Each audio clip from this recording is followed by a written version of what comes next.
Hello everyone, welcome to my channel. आज मैं आपके लिए एबीटीए माध्यमिक एग्जामिनेशन 2022 एंड 2023 का कुछ क्वेश्चन लेकर आए हैं। आप देखेंगे कि आज आप 13 का 1 एंड 2 एंड 14 का 1 2 3, ठीक है, ये सारे क्वेश्चन का जवाब इस वीडियो के माध्यम से आपको मिलेगा। तो आप देखिए ये सारे क्वेश्चन को हम किस तरह से सॉल्व कर सकते हैं उसको देखिए। तो ये त्रिकोणमिति का सवाल है।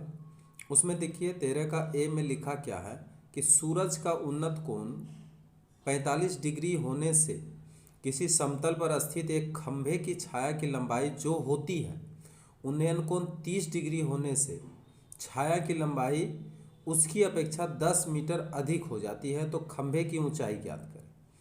ठीक है, तो सबसे पहले इसका फिगर बनाएंगे तभी आप समझ पाएंगे इसको कि ये सवाल बनाएंगे कैसे। देखिए सबसे पहले कहा कि एक खंभा है जिसका छाया की लंबाई 45 डिग्री पर कितना है। जैसे ये खंभा है, ठीक है, अब इसका एक छाया बनेगी। तो मान लिया जाए कि ये इसका छाया है, तो ये जो छाया है कितना डिग्री के कोण पर, सूर्य का कितना डिग्री के उन्नत कोण पर इसका छाया। ये कह रहा है कि पहले 45 डिग्री के कोण पर इसका एक छाया बना है, ठीक है। और फिर क्या किया है कि जब 30 डिग्री इसका उन्नत कोण हो गया सूर्य का, तो इसका छाया जो है पहले की अपेक्षा 60 मीटर बढ़ गया। तो छाया और लंबा हो गया। कब लंबा हो गया? जब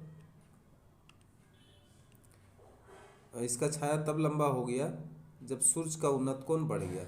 तो अब छाया की लंबाई इसका बढ़ करके, ठीक है, ये देखिए इसका छाया का लंबाई बढ़ करके मान लिया जाए यहाँ तक आ गया, ठीक है, ये छाया का लंबाई बढ़ गया।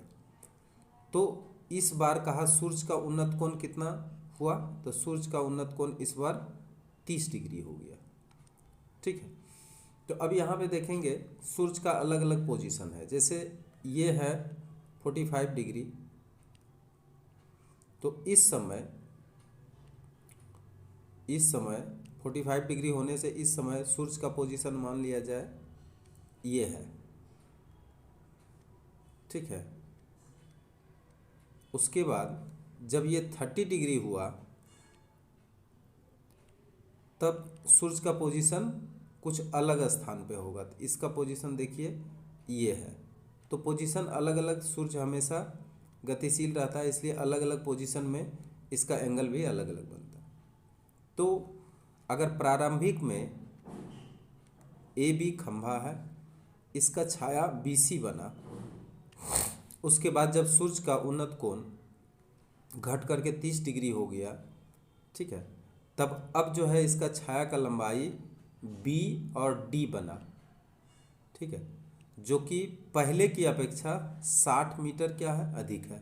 तो ये होगा 60 मीटर, क्योंकि यहाँ पे लिखा गया है कि 60 मीटर छाया अधिक हो गई, ठीक है। फिगर ये बन गया। अब आप इस सवाल को सॉल्व करेंगे, ठीक है। तो सबसे पहले देखिए यहाँ पे हमको निकालना क्या है, हमको निकालना है खंभा की लंबाई यानी AB निकालना है। तो यहाँ पे लिखें AB बराबर क्या है, खंभा की लंबाई, है ना। AB बराबर खंभा की लंबाई, ठीक है, लंबाई। इसको हमें निकालना है, वाट लिखेंगे, ठीक। BC क्या है, BC बराबर है 45 डिग्री के कोण पर, 45 डिग्री के कोण पर छाया की लंबाई, कोण पर छाया की लंबाई, है ना, छाया की लंबाई। और उसके बाद BD क्या है, BD है 30 डिग्री के उन्नत कोण पर छाया की लंबाई, छाया की लंबाई, है ना। CD बोला गया है यहाँ की 60 मीटर पहले की अपेक्षा छाया बढ़ गई है, तो CD बराबर कितना हो जाएगा, 60 मीटर, ठीक है। अब हम लोग क्या करेंगे, समकोण त्रिभुज का इस्तेमाल करेंगे। तो सबसे पहले देखिए समकोण त्रिभुज ABC में, ठीक है। समकोण त्रिभुज किस में देखेंगे पहले? समकोण त्रिभुज ABC में। समकोण त्रिभुज ABC में, ठीक है। ABC में देखेंगे क्या होता है, समकोण त्रिभुज ABC में tan 45 degree is equal to AB बटे BC, मतलब लंब बटे आधार। अब यहाँ पर क्या होगा कि tan 45 डिग्री का मान रख देंगे, 1 होता है, तो 1 इज इक्वल टू AB बटे BC। अब यहाँ आप क्या करेंगे, BC का मान निकालेंगे, ठीक है। तो इसलिए BC बराबर आ जाएगा AB, इसको समीकरण 1 कर देंगे। अब फिर चलेंगे त्रिभुज ABD में। समकोण त्रिभुज ABD में, ठीक है। अब बड़ा वाला त्रिभुज में देखें ABD, जिसमें ये 30 डिग्री है ना। क्या करेंगे, tan 30 डिग्री बराबर, इस बार क्या होगा, AB डिवाइडेड बाय BD, क्योंकि इस बार आधार कहाँ होगा, B और D होगा। tan 30 डिग्री का मान हम लोग जानते हैं, बैठा देंगे 1/√3 इज इक्वल टू AB रहने दें, लेकिन BD के जगह पे हम क्या करेंगे, BC प्लस CD कर देंगे। CD के जगह पे हम फिर क्या करेंगे, उसका मान रख देंगे, तो 1/√3 इज इक्वल टू AB और प्लस BC और प्लस कितना करेंगे 60, क्योंकि यहाँ पे देखिए BCD बराबर 60 मीटर दिया हुआ है, ठीक है। अब इसको जब हम क्रॉस गुना करते हैं, ठीक है, तब देखिए क्या आता है। अब देखिए जब क्रॉस गुना करेंगे तो BC plus 60 is equal to AB√3 मिला। जब BC निकालेंगे तो क्या आएगा, AB√3 और माइनस 60, इसको समीकरण 2 कर दीजिए। अब यहाँ देखिए समीकरण 1 में BC बराबर AB है, समीकरण 2 में BC बराबर AB√3 है, तो दोनों समीकरण को इक्वल कर देंगे।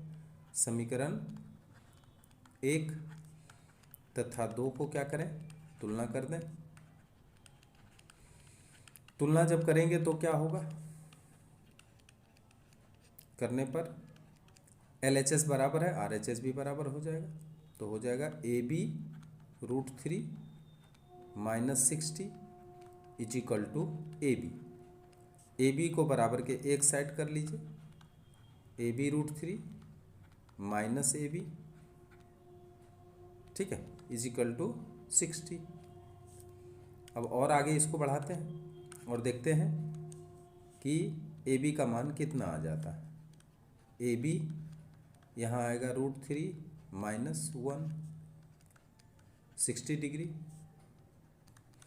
AB का मान निकाल लेते हैं, 60 डिवाइडेड बाय √3 माइनस 1। AB बराबर क्या होगा, 60 डिवाइडेड बाय √3 माइनस 1, मल्टीप्लाई करें √3 प्लस 1 डिवाइडेड बाय √3 प्लस 1, ठीक है, करनी कर देंगे। AB का मान अभी अभी निकल जाता है, 60 √3 प्लस 1 डिवाइडेड बाय √3 का होल स्क्वायर और माइनस 1 का whole square. A plus B A minus B का सूत्र बैठा देंगे नीचे। अब आगे बढ़ते हैं और देखते हैं क्या निकलता है AB का मान। तो AB बराबर निकलेगा 60 √3 प्लस 1 और डिवाइडेड बाय 3 माइनस 1, ठीक है, और AB बराबर आएगा 60 √3 प्लस 1 डिवाइडेड बाय 2। 2 को आप काट सकते हैं यहाँ से, ठीक है। अब क्या मिला, AB बराबर 30 √3 प्लस 1। अब यहाँ पे क्या करेंगे, √3 का मान रख देंगे। आपको पता होना चाहिए कि √3 का वर्गमूल जब हम लोग निकालते हैं तो आता है 1.732 प्लस 1, ठीक है, जोड़ देंगे उसको ए बी बराबर 30 और इसको जोड़ेंगे तो 2.732। अब क्या है, इसको हम मल्टीप्लाई करेंगे, ठीक है।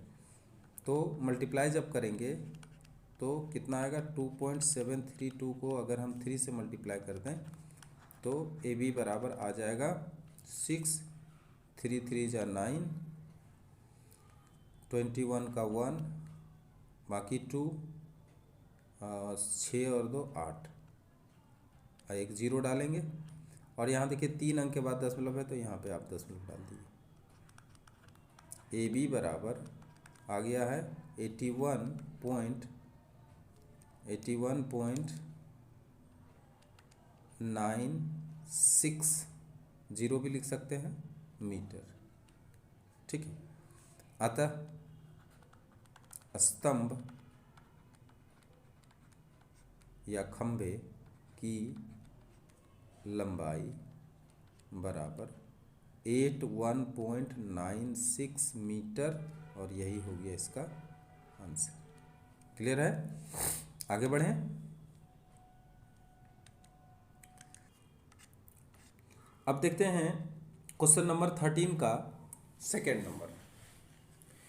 एक पार्क के सिरे पर स्थित 15 मीटर ऊंचे एक मकान की छत से पार्क के दूसरे किनारे पर स्थित एक ईंट भट्ठे के चिमनी के निचले सिरे और ऊपरी भाग का 30 डिग्री अवनति कोण और 60 डिग्री उन्नति कोण पर देखा गया। ईंट भट्ठे की चिमनी की ऊंचाई और भट्ठे और मकान के बीच की दूरी ज्ञात करें। इसका भी फिगर जब तक नहीं बनाएंगे आप नहीं समझ पाएंगे। देखिए, एक पार्क है, पार्क का कुछ न कुछ चौड़ाई होगी, तो उस पार्क के एक किनारे में क्या है, एक मकान है। तो ये मकान मान लिया जाए, ये मकान है, मकान की लंबाई है, ठीक है, ये मकान है, ठीक। अब मकान है तो दूसरे तरफ क्या है, एक ईंट भट्ठा है, ईंट भट्ठा का चिमनी है, ठीक है, मान लिया जाए ईंट भट्ठा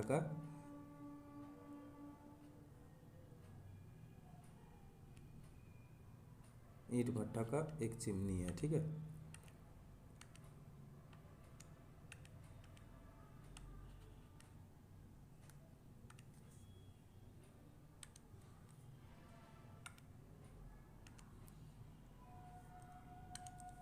ये चिमनी जो है, चिमनी यहाँ पे है, चिमनी मकान से थोड़ा ज़्यादा ऊंचा है, ठीक है। अब यहाँ देखिए, ये चिमनी जब हम बना रहे हैं तो ये जो चिमनी है ये मकान से थोड़ा ऊंचा है, ठीक है। यानी मकान अगर इस लेवल में है तो चिमनी थोड़ा सा ऊंचा है, तभी तो उसका उन्नत कोण और अवनत कोण दोनों बनता है। यहाँ पे देखिए लिखा 15 मीटर ऊंचा मकान है, ठीक है, इसका छत से देखा जा रहा है तो 30 डिग्री बनता है उसका निचला सिरा पर, लेकिन 60 डिग्री बनता है उसका शीर्ष का उन्नत कोण। ये देखिए, ये इसका 60 डिग्री बन रहा है, ठीक है, और यहाँ से यहाँ तक ये 30 डिग्री बन रहा है। इसको अच्छी तरह से फिगर समझ लीजिए। यहाँ से देखिए, ए बी जैसे मकान है और यहाँ पे सी डी, इसको हम सी और डी रखें। सी डी क्या है, ईंट भट्टे की चिमनी है, यहाँ पे सी लिखते हैं, ठीक। और यहाँ पे क्या है, 60 डिग्री का कोण बन रहा है और यहाँ पे क्या बन रहा है, यहाँ पे 30 डिग्री का कोण बन रहा है। अब ये 60 डिग्री है तो यहाँ भी क्या होगा, यहाँ पे 30 डिग्री है तो यहाँ भी 30 डिग्री होगा, क्योंकि ये दोनों एकांतर कोण है, ठीक है। अब मान लिया जाए कि ये पॉइंट जो है ई बिंदु है, ये पॉइंट, ठीक है। तो यहाँ से यहाँ तक का जो ऊंचाई होगा वो वही होगा जो ए बी का ऊंचाई है, 15 मीटर है ये, तो ये भी क्या होगा, 15 मीटर होगा, ठीक है। अब अगर हम ई सी निकाल लें तब हमारा काम बन जाएगा, क्योंकि पूरा ऊंचाई यही है और मकान से भट्टे के बीच की दूरी बी डी निकालने से ही हो जाएगा, ठीक है। तो इसमें थोड़ा सा इसका इंट्रोडक्शन दे देना पड़ेगा। वो क्या है, देखिए ए बी क्या है, ए बी बराबर मकान की ऊंचाई, मकान की ऊंचाई, ठीक है। बराबर क्या है, ईडी भी है। यहाँ देखिए ए बी जितना है उतना ही बड़ा क्या है, ईडी है। तो हम इसी समय लिख देते हैं बराबर ईडी बराबर 15 मीटर। क्लियर है। अब देखिए यहाँ पे सी डी क्या है, सी डी बराबर चिमनी का ऊंचाई, चिमनी की ऊंचाई, ठीक है, चिमनी की ऊंचाई बराबर, इसको हम सी ई और प्लस ई डी भी लिख सकते हैं, ठीक है। ये चिमनी का ऊंचाई है। अब यहाँ पे देखिए कि एंगल ए डी बी बराबर है 30 डिग्री और एंगल सी ए ई बराबर है 60 डिग्री, ठीक है। एंगल सी ए ई 60 डिग्री। अच्छा, ये दोनों के बीच की दूरी क्या है, बी डी, मकान तथा चिमनी के बीच की दूरी बी डी बराबर ए ई बराबर चिमनी से मकान के बीच की दूरी, मकान के बीच की दूरी, बीच की दूरी बराबर वाट। देखिए यहाँ पे दो चीज़ पूछा गया, एक तो चिमनी की ऊंचाई पूछा गया, ठीक है, जो कि हमें मालूम नहीं है, बराबर वाट, ठीक है। और दूसरा पूछा गया है दोनों के बीच की दूरी। तो अब देखिए यहाँ पे आप पहले समकोण त्रिभुज ए बी डी में जाइए। तो शुरू करते हैं समकोण त्रिभुज ए बी डी में, समकोण त्रिभुज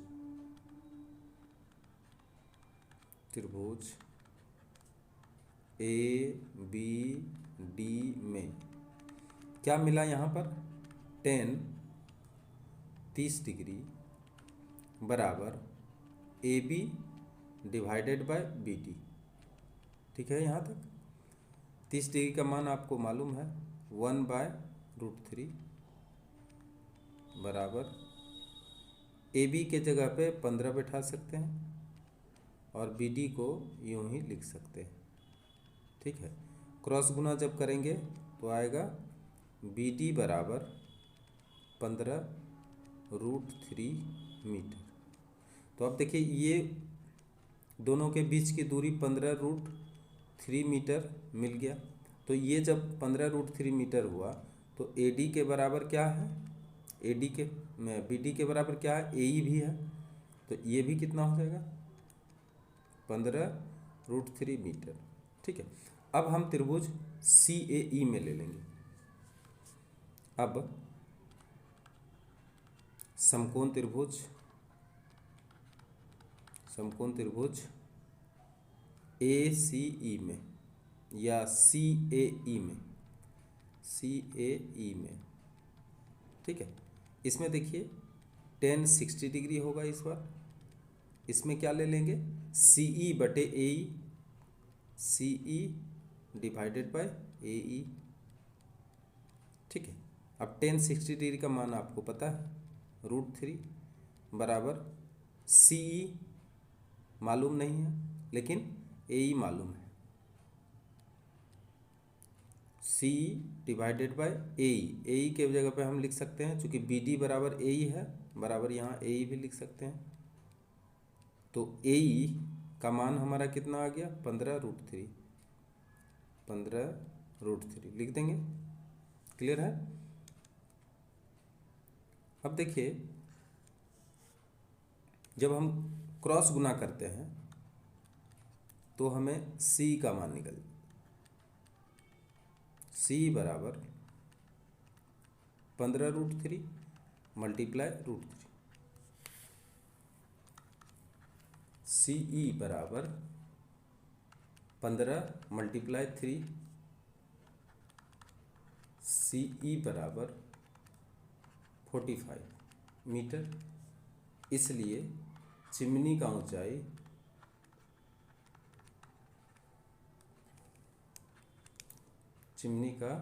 ऊंचाई बराबर कितना हो जाएगा? तो देखिए यहाँ पे हम लोग लिख के रखे हैं चिमनी का ऊंचाई CE plus ED, CE plus ED, CE plus ED। अब देखिए CE का मान अभी अभी निकला है 45 डिग्री, और ED का मान हमको पहले से ही पता है। ये देखिए ED का मान, यहाँ पे देखिए ED का मान हमको पहले से ही पता है। ED जितना है वो है 15 मीटर। तो यहाँ पे क्या करेंगे, 15 मीटर रख देंगे, आएगा कितना? 60 मीटर। अतः चिमनी की ऊंचाई बराबर 60 मीटर और दोनों के बीच की दूरी 15√3 मीटर, तथा मकान एवं चिमनी के बीच की दूरी कितना हो जाएगा? 15√3 मीटर। और यही आंसर, दो आंसर आ गया, एक आंसर ये हुआ, एक आंसर ये। क्लियर है? अब देखेंगे हम लोग 14 का 1 नंबर का सवाल। 1 सेंटीमीटर और 6 सेंटीमीटर त्रिज्या वाले दो ठोस गोलक को गलाकर 1 सेंटीमीटर मोटा खोखला गोलक में परिणत करने से नए गोला के बाहरी वक्र तल का क्षेत्रफल ज्ञात करिए। ठीक है, तो ध्यान से समझिए इसको कि दो गोली है, एक 1 सेंटीमीटर वाला है, ठीक है, एक 1 सेंटीमीटर का गोली है, और दूसरा क्या है? दूसरा है थोड़ा बड़ा गोली जो 6 सेंटीमीटर का है। ठीक है, ये दो गोली है। ठीक, अब ये दोनों गोली को गला करके इसका अर्धव्यास कुछ न कुछ होगा। मान लिया जाए इसका R1 अर्धव्यास है बराबर 1 सेंटीमीटर, यहाँ बता दिया गया है। और दूसरा जो गोली है उसका मान लिया जाए R2 अर्धव्यास है, इसका भी 6 सेंटीमीटर दे दिया गया। ठीक है, अर्धव्यास। अब क्या है, अब ये दोनों गोली को गला दिया, दोनों ठोस है। ठीक है, ये ठोस गोली है। अब ये दोनों ठोस गोली को गला करके क्या किया गया है? एक खोखला गोलक बनाया गया। इसको दोनों को मेल्ट करके एक खोखला गोली बनाया गया है। ठीक है, खोखला गोली कैसा बनाया गया होगा? तो देखिए इस तरह का एक खोखला गोली बना दिया गया।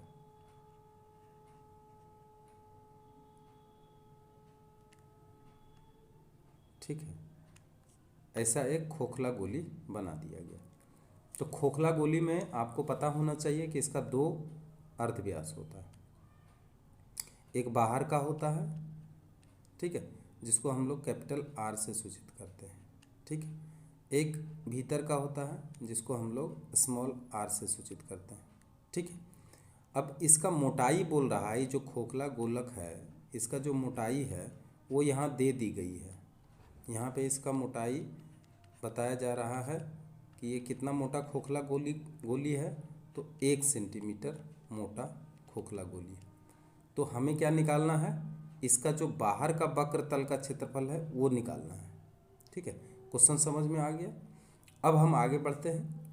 ठीक है, इसको सॉल्व करने के लिए तो सबसे पहले ध्यान दीजिए कि ये दोनों गोली का अर्धव्यास तो दे ही दिया है, इसका आयतन हम लोग निकाल ही सकते हैं, और इसका जो भी आयतन होगा ये खोखला गोली के आयतन के बराबर होगा। ठीक है, तो दोनों ठोस गोली ऊपर वाला है, ये दोनों ठोस गोली है। ठीक है, ठोस गोली का अर्धव्यास क्रमशः R1 बराबर 1 सेंटीमीटर तथा R2 बराबर 6 सेंटीमीटर। ठीक है, माना कि इसे गलाकर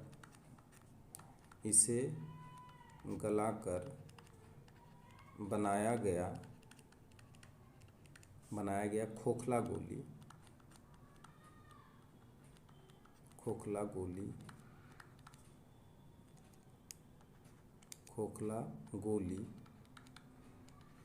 का बाहरी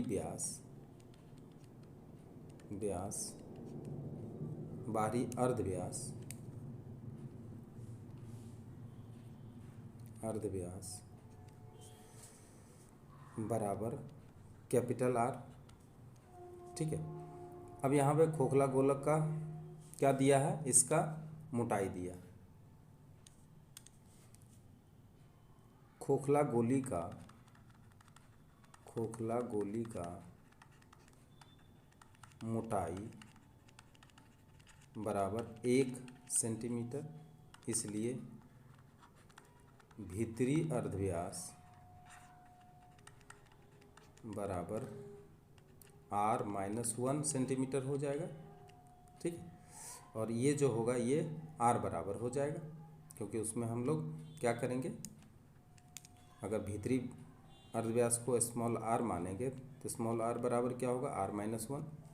ठीक है, अच्छा, अब जब गोली को गलाकर दोनों गोली को गलाकर खोखला गोलक बनाया गया है, तो खोखला गोलक का आयतन बराबर दोनों छोटे गोली का आयतन लिखेंगे। चूंकि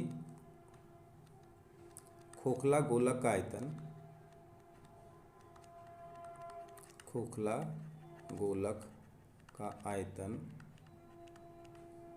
बराबर दोनों ठोस गोली का आयतन। ठीक है, ये इसके आधार पर हम लोग बनाएंगे। तो देखिए, खोखला गोली का आयतन क्या होगा, खोखला गोली का होगा 4/3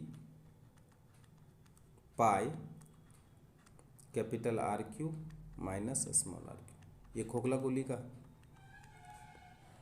दोनों छोटे गोली जो है वो है पहला वाला 4/3 पाई R1 का क्यूब, 4/3 पाई R2 का क्यूब। क्लियर है? अब क्या करेंगे, सबका मान केवल रखते चले जाएंगे। ठीक है, या 4/3 पाई, यहाँ ध्यान दीजिए ये R³ ठीक है, माइनस, अब यहाँ देखिए ये R³ जो है यहाँ पे देखिए क्या है, R-1। ठीक है, क्योंकि मोटाई 1 सेंटीमीटर था, इसलिए R-1 का क्या करेंगे, होल क्यूब कर देंगे। ठीक है, इसको खूब ध्यान से समझिए। और इधर देखिए, इधर क्या है, 4/3 पाई है, और यहाँ पर है R1 का क्यूब प्लस R2 का क्यूब। ठीक है, अब यहाँ देखिए ये दोनों कटिंग कर देंगे। अब बचेगा क्या, सो देखिए R³ माइनस, अब ब्रैकेट में देखिए इसको अगर R-1 का होल क्यूब को सूत्र में तोड़ेंगे तो R³, ठीक है, माइनस 3R², ठीक है, R² इंटू 1 होगा, 1 छोड़ देते हैं, प्लस 3R और माइनस 1 का क्यूब, 1 क्यूब छोड़ देते हैं। ठीक है, इज इक्वल टू R1 के जगह पे 1 का क्यूब हम कर सकते हैं, क्योंकि R1 बराबर यहाँ पे 1 है, और प्लस 6 का भी क्यूब कर सकते हैं। ठीक है, यहाँ तक क्लियर है। अब आगे बढ़ते हैं और देखते हैं सवाल का हल क्या होगा। R³ माइनस, अब हम ब्रैकेट खोल देते हैं। ठीक है, इसका ब्रैकेट खोल दिया जाए, अभी हम ब्रैकेट खोलते हैं। ठीक, तो आएगा R³ प्लस आएगा 3R² और फिर आएगा माइनस 3R और प्लस 1 भी आ जाएगा। ठीक है, बराबर यहाँ पे 1³ मतलब 1 और 6 गुना 6 गुना 6 करेंगे तो कितना आएगा 216। ठीक है, इसको और आगे बढ़ाएं, देखें क्या क्या मिलता है। r³ कट गया, 3r³ माइनस 3r। ठीक है, 1 और 1 काट सकते हैं, बराबर 216। ठीक है, 3 कॉमन ले लें। अब 3 जब कॉमन लेंगे तो r³, एक मिनट, ये r² है। ठीक है, यहाँ पे क्या करेंगे r² करेंगे तो r² माइनस r बराबर आया 216। अब हम r² माइनस r निकालते हैं तो आता है 216 डिवाइडेड बाई 3। 3 को काट देंगे, क्या मिला r² माइनस r बराबर 72। बराबर के इधर कर लेते हैं, r² माइनस r माइनस 72 बराबर 0। क्लियर है, आगे बढ़ते हैं और इसको सॉल्व करते हैं। ठीक, तो r² माइनस 9r। ठीक है, इसको अगर हम r को लिखें 9r माइनस 8r और माइनस 72 बराबर 0। इसका मतलब r² माइनस 9r, यहाँ पे हम प्लस कर देते हैं तब हो जाएगा। ठीक है, इसको हम एक ही बार यहाँ पे कर देते हैं, r को हम कर देते हैं माइनस 9r और प्लस 8r। ठीक है, अब यहाँ पे हमको कॉमन लेना है, चलिए कॉमन ले लेते हैं। r आया r माइनस 9 और फिर प्लस यहाँ पे 8 कॉमन ले लें तो r माइनस 9 बराबर 0। अब क्या मिला, r minus 9 into r plus 8 is equal to 0। चूँकि r माइनस 9 बराबर 0 इसलिए r बराबर आ गया 9। ठीक है, और r प्लस 8 बराबर 0 इसलिए r बराबर आ गया माइनस 8। ठीक है, तो माइनस 8 जो है वो असंभव है, असंभव, इसलिए r बराबर 9 मीटर। अतः लिख सकते हैं कि खोखले गोलक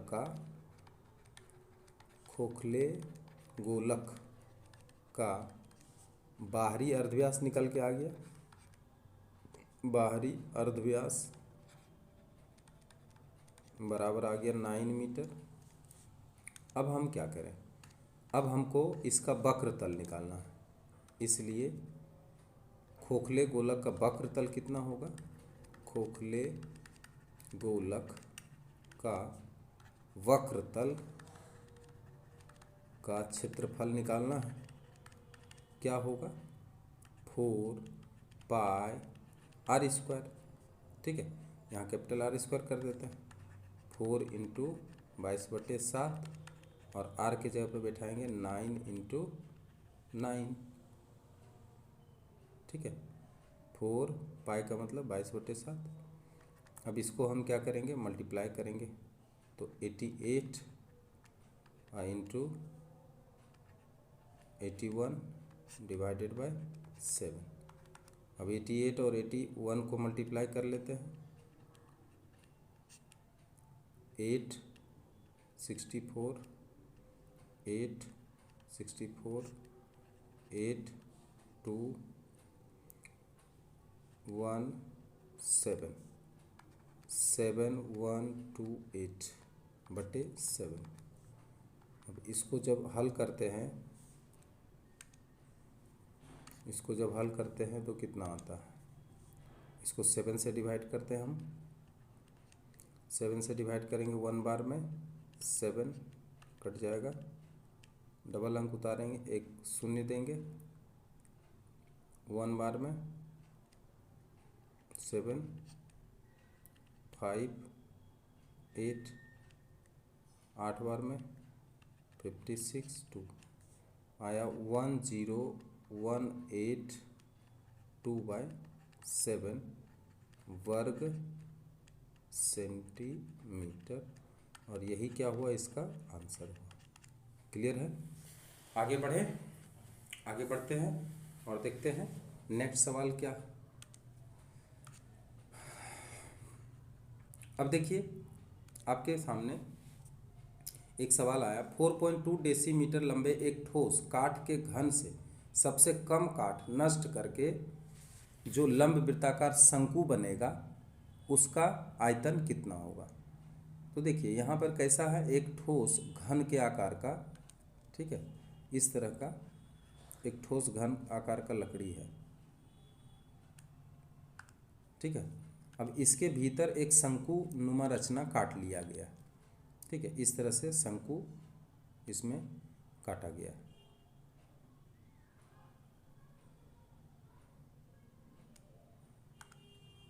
इस तरह से एक शंकु इसमें से काट लिया गया।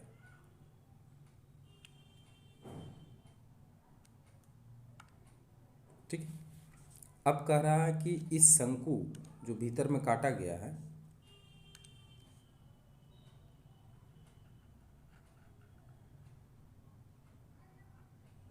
इसके भीतर जो शंकु काट लिया गया है, ठीक है, इसका आयतन कितना होगा। तो बहुत आसान सवाल है, थोड़ा सा देखिए ध्यान से। जैसे शंकु हमारा ये है, इसका एक हाइट होगा, ठीक है, ये हाइट जो है 4.2 डेसीमीटर के बराबर ही होगा, क्योंकि ये हाइट और ये हाइट दोनों क्या है, बराबर है, तो इसलिए ये होगा 4.2 डेसीमीटर। अच्छा, इसका अर्धव्यास देखिए, अर्धव्यास क्या होगा, तो यहाँ से यहाँ तक पूरा है 4.2, यहाँ से यहाँ तक, चूँकि ये घन है इसलिए सभी भुजाएं बराबर होती है, 4.2 डेसीमीटर है, तो इसका अर्धव्यास r बराबर कितना हो जाएगा, 2.1 डेसीमीटर हो जाएगा, ठीक है। अब इसका हम क्या करेंगे, ये जो कम से कम लकड़ी नष्ट अगर किया जाता है, तो ये जो हम कर रहे हैं ये नष्ट हुआ लकड़ी है, ठीक है, इसको छाटना पड़ेगा, छाट छाट के क्या करना पड़ेगा, एक शंकु बनाना पड़ेगा। तो चित्रानुसार हम डायरेक्ट करते हैं, चित्र के अनुसार शंकु का व्यास बराबर 4.2 डेसीमीटर,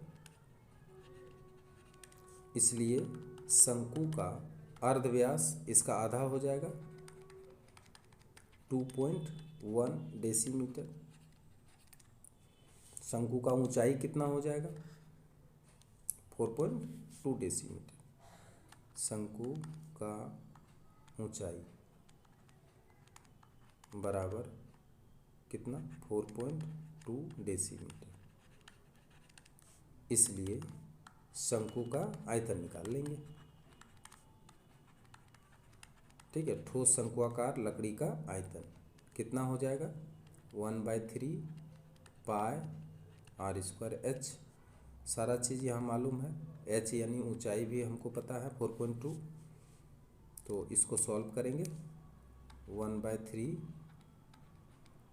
22/7, r स्क्वायर है, तो r स्क्वायर कितना है, यहाँ पे है 2.1, यानी 21/10 कर देंगे, 21/10 कर देंगे,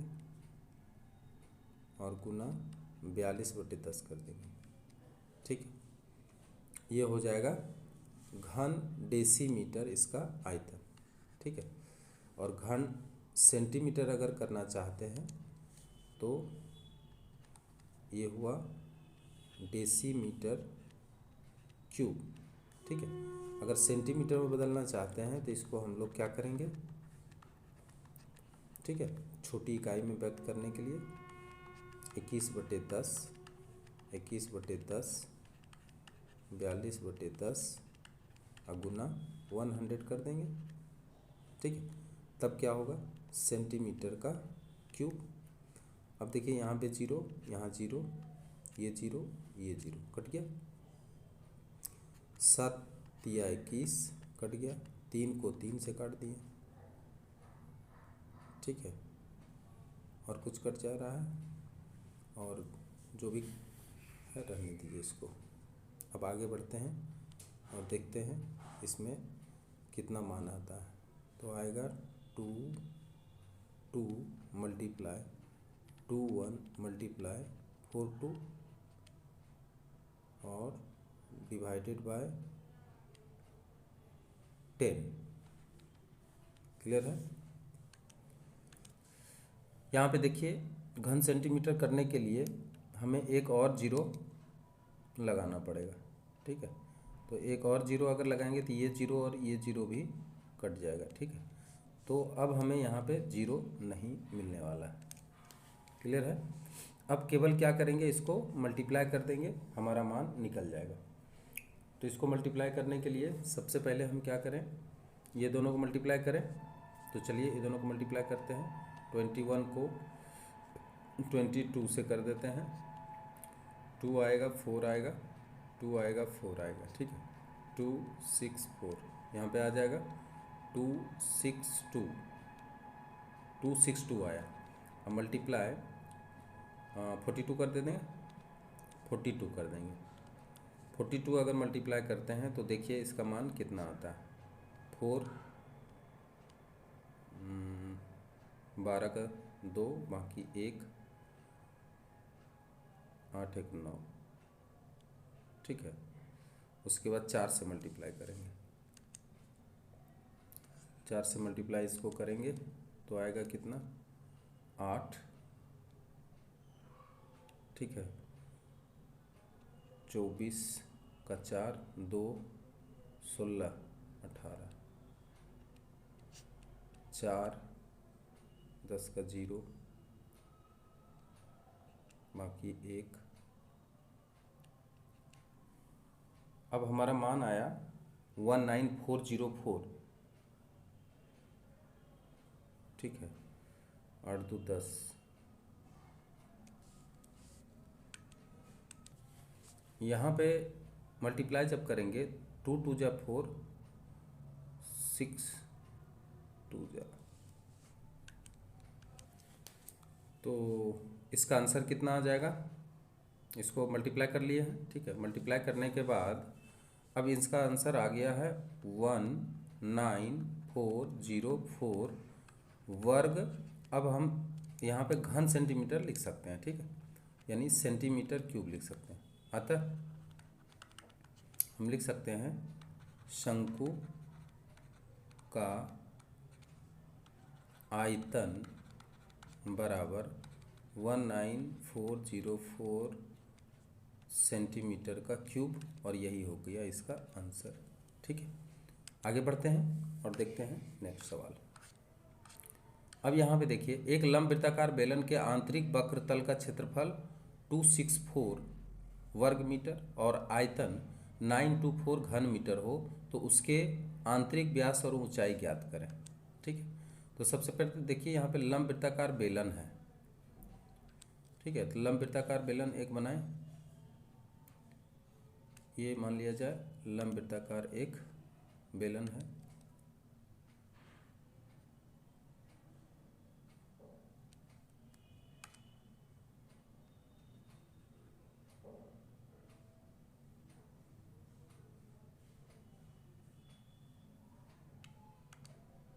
एक लंब वृत्ताकार बेलन ये है, मान लिया जाए।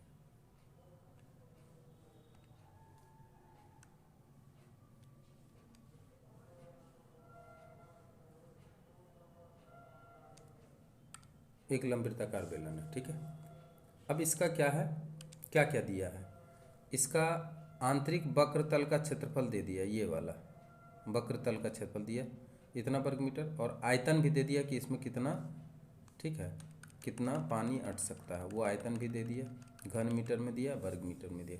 तो उसका आंतरिक व्यास और ऊंचाई, मतलब इसका ऊंचाई यहाँ से यहाँ तक हमको निकालना है h, और अंदर का व्यास भी निकालना है, यानी 2r हमें निकालना है, ठीक है। तो माना कि बेलन का अर्धव्यास बराबर आर, अच्छा यहाँ पे घन मीटर है तो मीटर लिख सकते हैं, तथा ऊंचाई बराबर h मीटर। इसका मतलब r और h का मान हमें निकालना है। ठीक है, अब अकॉर्डिंग टू क्वेश्चन क्या दिया है वो देखिए। अकॉर्डिंग टू क्वेश्चन दिया है बेलन का वक्र तल का क्षेत्रफल कितना दिया है, ये दिया है 264 वर्ग मीटर। ठीक है, कितना दिया है 264 वर्ग मीटर।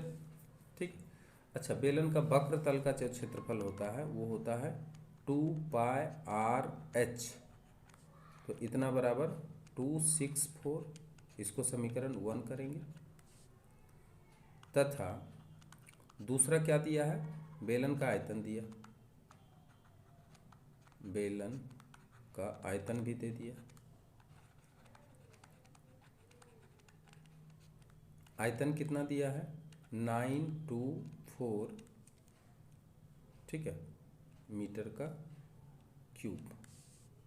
अब आयतन का सूत्र क्या होता है बेलन का, πr²h, इतना दिया है 924, इसको समीकरण 2 कर लेंगे। अब आपको क्या करना होगा, समीकरण 1 में 2 से डिवाइड कर देना पड़ेगा। ठीक है, समीकरण 1 में 2 से क्या करें, भाग दे दें। क्या हो जाएगा 2πr/h divided by πr² is equal to 264 divided by 924। ठीक है, जो कटता है काट लीजिए, पाई काट लेंगे, एच भी काट लेंगे, आर को आर से काट लेंगे, यहाँ पे आर रह जाएगा। इसको 4 से काट लीजिए, 4 दूनी 8, 12, 4 एकम 4, 4 छक 24, 4 छक 24। फिर एक बार 11 से काट लीजिए, 11 दूनी 22 और 11 एकम 11, 11 गुना 6। फिर एक बार काट लीजिए, 3 सती 21, 3 दूनी 6। ठीक है, और ये 2 और 2 को भी काट दीजिए, काटना सीख गए। अब देखिए यहाँ पे कुछ भी नहीं बचा, बल्कि नीचे में 1/r इजकल टू 1/7, इसलिए r बराबर 7 सेंटीमीटर। ठीक है, अब जब r आ गया है तो r का मान समीकरण 1 में आप रख सकते हैं। ठीक है, 1 या 2 जहाँ भी रख सकते हैं, 264। चलिए 1 में रख देते हैं, r का मान समीकरण 1 में रखने पर, ठीक है, 2πr/h इजकल टू 264। ठीक है, यही है समीकरण 1। अब यहाँ पे मान रख देते हैं, 2 × 22/7 इंटू आर के जगह पे 7 इंटू h। अब यहाँ पे क्या होगा, h का मान आपको मिल जाएगा। ठीक है, और 44h इजकल टू 264 और h is equal to 264 divided by 44। 44 है तो 11 से कटना चाहिए। ठीक है, कितना बार में कटा, तो 11 से काटेंगे तो 11 दूनी 22, यहाँ पे होगा 2 और 11 चौक 44, फिर कट जाएगा 6 बार। ठीक है, तो h निकल के आ गया 6 मीटर, इसलिए h बराबर 6 मीटर। अतः ये जो बेलन है ना, बेलन का व्यास बराबर 2r बराबर 2 गुना 7 बराबर 14 मीटर तथा बेलन का क्या निकालना है, बेलन का ऊंचाई निकालना था, अभी ऊंचाई निकल के आ गया 6 मीटर। तो ये दोनों ही क्या हुआ, इसका आंसर हुआ। ठीक है, अगर ये वीडियो आपको अच्छा लगा हो तो आप अधिक से अधिक शेयर करें और जो नए हैं वो सब्सक्राइब ज़रूर करें। ठीक है, और मेरा वीडियो देखने के लिए आप इसे सब्सक्राइब करें और बेल आइकन को भी दबाएं ताकि आपको नोटिफिकेशन प्राप्त होता रहे। Thank you very much.